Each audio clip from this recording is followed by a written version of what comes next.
All right, give me just a few minutes of your time, and I'm going to revolutionize the way that you look at medical care, medical treatments, and the types of doctors and programs that you choose to make you well through the eyes of placebo effect. Now, many of you probably already know what the placebo effect is. It's obviously been around pretty much since the dawn of medicine. In fact, it was first observed in 1799. But that's the whole problem. In medicine, they've seen it. In science, they've seen it forever. But no one utilizes it, harnesses it as a tool. They only observe it and use it as a marker or a bar of success, whether a drug is good or not. But placebo effect means so much more than that. So placebo effect, for those that may not know, refers to the psychological and physiological changes that occur from someone believing they're under a treatment or a therapy and how the body changes itself. This phenomena is miraculous. And again, it shows up. It is essentially the most studied phenomena in human history, yet we don't use it at all.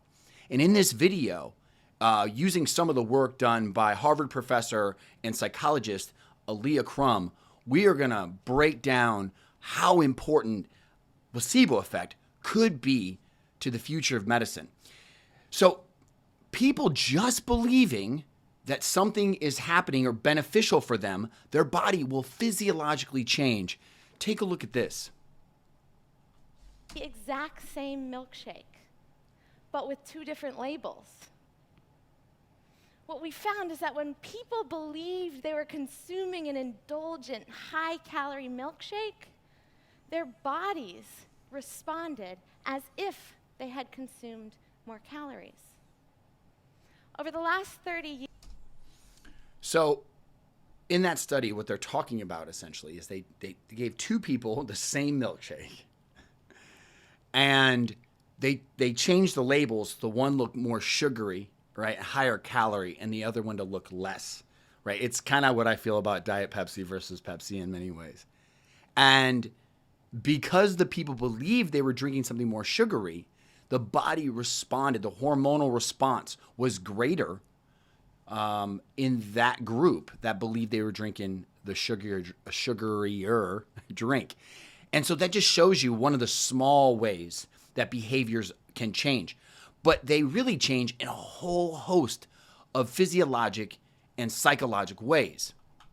Placebo experts and neuropsychologists have shown that placebos don't just work by making us say we feel better. They produce a whole host of specific neurobiological effects. I could spend all day talking to you about placebo effects. So again, as you can see, the placebo effect has a massive effect on your body. I've seen people miraculously heal at Nutrition Dynamic from all kinds of conditions because they believed they could. This is an important feature of care that we underutilized. And to investigate that further, there have been many studies that show the kind of care that we receive actually changes how well the treatment works. That's what's most important, and that's what we have to learn to utilize and harness in the medical field or in the coaching field. I don't know if you know this or not, but only 10% of drugs ever tested test better than placebo. That's fascinating, right? Meaning all the great minds coming up with all the different chemistry sets of ingredients to put together and then test in a trial. Only 10% outperform you believing that you can get better or that you will get better. And this is a profound shift in the paradigm of understanding what our bodies are capable of. We're stuck in an outdated model. In this model, we compare a new treatment to the placebo effect. They're set up in competition. There's only two possible outcomes for the placebo here. One, if the drug outperforms the placebo, which, by the way, it's very difficult to do, only about 10% of new drugs pass this test, but if it does, the placebo effect is immediately deemed irrelevant.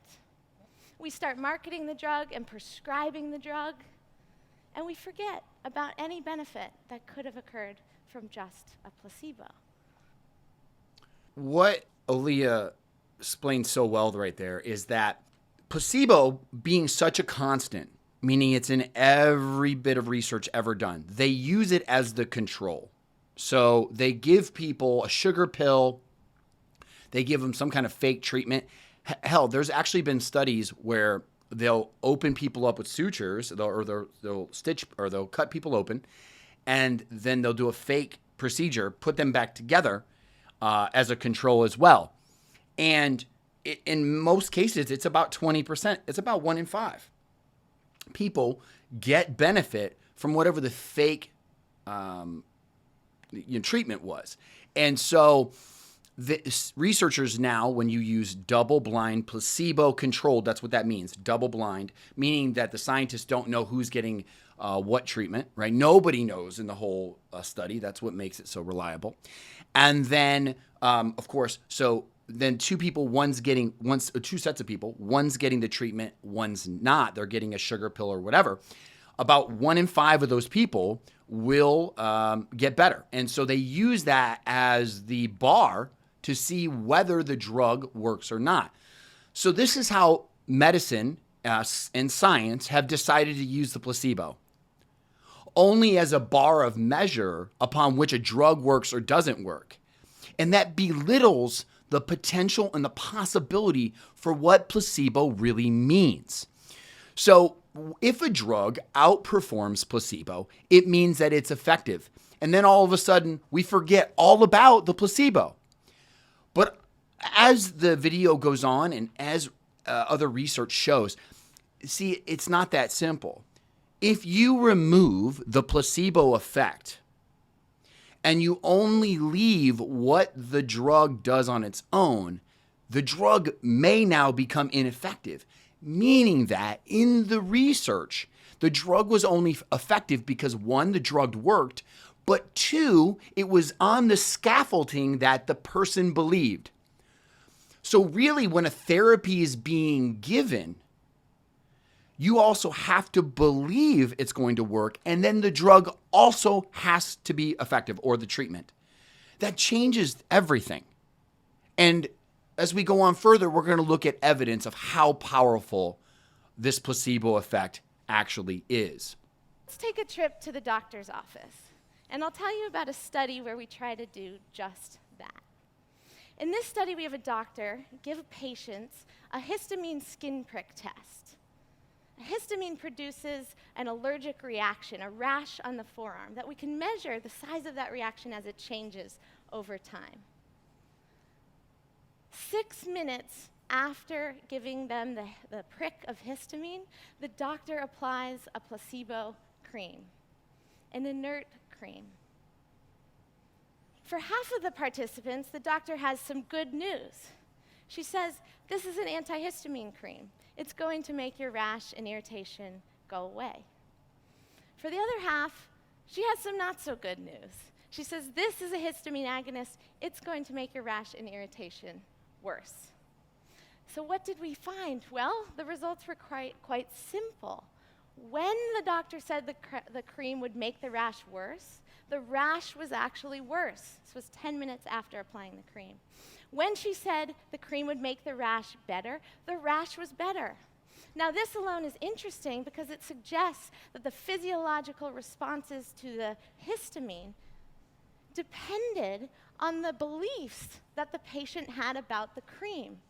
In other words, our mindsets about treatments, mindsets like this will work or this is risky, are not irrelevant. They matter in shaping treatment outcomes. So what this means is that if people don't believe, and you got to think in research when people are receiving care, they're being put into a study, they're being focused on, they're being followed up with, they feel a part of. Those people are going to be way more engaged than your average person walking into a primary care office trying to get well. Those people are living super stressed out lives. They watch society and the hopelessness that's going on around them. They're probably stuck in the negative. And I see this all the time in Nutrition Dynamic. If a client comes in swirling in stress, can't get herself away from it or himself away from it, and then comes in and they're like, nothing else has worked in the past and this probably won't work either. No matter what I do, it doesn't, right? So what this is pointing out is that if the person believes, it can dramatically change physiologic and psychological outcomes. And so we have to take into account that person's environment. What do they believe about themselves at home? What's going on with them in their life? And this is something that medicine cannot account for. And this is a major problem, which is why I believe, and we'll get to the conclusion here soon, that health coaching or some type of one-on-one care post the doctor's office is absolutely the way forward and must happen for people to overcome chronic disease, because chronic disease is growing steadily in this country, and modern medicine and all of its drugs are not stopping it. And it's simply because we think that the drug is the solution. And what I'm arguing for you is that the placebo effect gives us evidence that the real solution lies in the person themselves and the care that they receive. And this is exactly why the medical system will not solve our problems alone, because they can't account nor build a process that deals with the most important aspect of care, which is the belief and the psychological health of the client or the patient. So as we look further, let's look at the kind of care that people receive and how that changes outcomes. Doctor here were a critical factor, but there could be other factors, like what the doctor did or what the person thought of the doctor. In psychology, we call this the social context. And countless studies show that the social context has a tremendous influence on our behavior. But can the social context get under the skin? To test this, we changed the social context.